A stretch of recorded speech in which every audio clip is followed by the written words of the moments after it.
It's Two on the Aisle with me, Charles Gross, and Leslie Hoban Blake. Tonight, reviews of Follies, Venus in Fur, Other Desert Cities, and Relatively Speaking. Ladies and gentlemen, it is time for Two on the Aisle. Good evening. I'm Charles Gross. Welcome to Two on the Aisle. With me, as always, is Drama Desk Vice President Leslie Hoban Blake. How are you, Leslie? I'm good tonight, Charlie. Thank you for asking. We have a lot of shows to talk about tonight, so we're going to get right to it. Get right to it. Follies. Follies! Now, this is the second revival of Follies. In our lifetime. Well, yes, but also in less Recent than 5 memory. years. It's recent memory. Or even 3 years. And it's I'm going to count very on unusual. You. I'm going to... You're up with the next one. Oh, Venus in Fur! Oh, joy. Don't go too far with that. We'll have to start figuring out what did he mean by that. Oh, well, let's see. Only got You two know, characters, there is a story about Mel Brooks in that he wrote the producers because he knew no one would ever let him do a movie called Springtime for Hitler. Uh-huh. So here is what I think. I think you had, let's see, the playwright David Ives, and he said, you know, I really want to do a good S&M show, but how do I can't actually write a show about that, so I'll write a show about someone auditioning for it, and I'll kind of wrap it into that. And he managed to get a really great director, Walter Bobby, and he discovered this incredible actress, Nina Arianda, who was, I loved her in Born Yesterday. I know you're pining for Judy Holliday, but I thought she was great. And I think she's incredible here. But this is, you know, what is going on here? It's this whole, I mean, she comes in, she's auditioning for this play called Venus in Fur. And she comes out like this scatterbrained actress, and she's runs in at the last minute, and she begs the playwright who is adapting the Venus in Fur, and she says, you know, it's really an S&M thing, and he says, no, it's not, but it really is, and then she auditions, and she gets into character, and she is amazing, both as the actress and the character, how she flips in and out of it, and then later on she's actually playing Venus of, you know, the goddess fame, but the whole thing doesn't make sense. I mean, yes, she looks really good in whatever S&M outfit she ends up wearing. Well, a couple of things had happened. Yes. First of all, we saw this off-Broadway. I imagine well, you saw did. it I did not. Oh, okay. I saw it off-Broadway. And the actor off-Broadway was a movie actor who was in American... Something or another. Something or other. Pie? American Pie, American Graffiti. No, none of those. Okay. The thing that Sam Mendes did. Anyway, the thing that Kevin Spacey was in. But this has Hugh Dancy. Yes. And Hugh Dancy is a real... Wes Bentley, that was the name of the guy who was in it downtown. Okay. And Wes was fine, and it was interesting. It was an interesting pairing. But these two are amazing. The sparks that fly here, the sexual tension in this play is... I mean, Hugh Dancy is just unbelievably attractive and a wonderful actor. So I'll take your word for it. Oh, you saw him? Okay.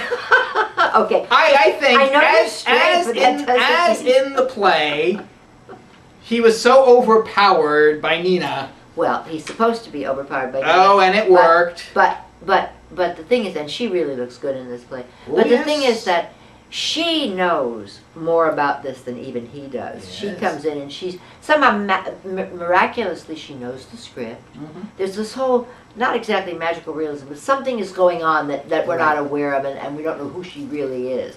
And we never find out. And it isn't necessary. This really is her play. This is her Tony to lose. She is a phenomenal actress in this. This is like based on something, right? Besides the Lou Reed song, Venus in Furs. This is based on an old German novel called Venus in Fur, singular, by Leopold von Sacher-Masoch. I bet you read German. I bet you read it in German. Well, I did actually. Anyway, the book was a huge scandal in 1870. Well, sure. I mean, basically, it's S&M porn. No, it's not S&M. You don't think it's porn or pornish for medieval times? I mean, 18 whatever.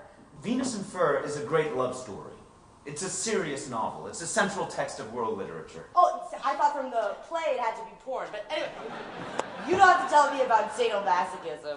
Okay? I'm in the theater. Wait for me tomorrow in the birch grove by the statue of Aphrodite. At what time? You can wait for me until I decide to arrive. And don't come unless you found out about this Greek. Kiss my foot.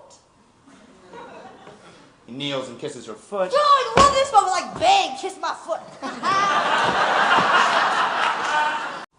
You're doing very, very well, Thomas.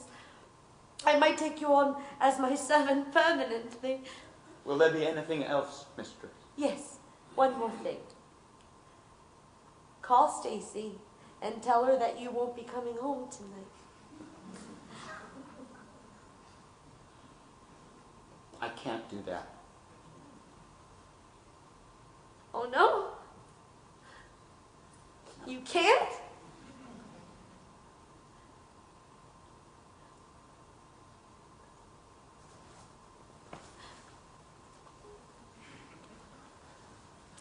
And you can't tell her why either. No excuses, lame or otherwise. Hi, Stacy, it's me. I won't be coming home tonight. I won't be coming home tonight. No excuses. I can't tell you why. Say goodbye. Goodbye.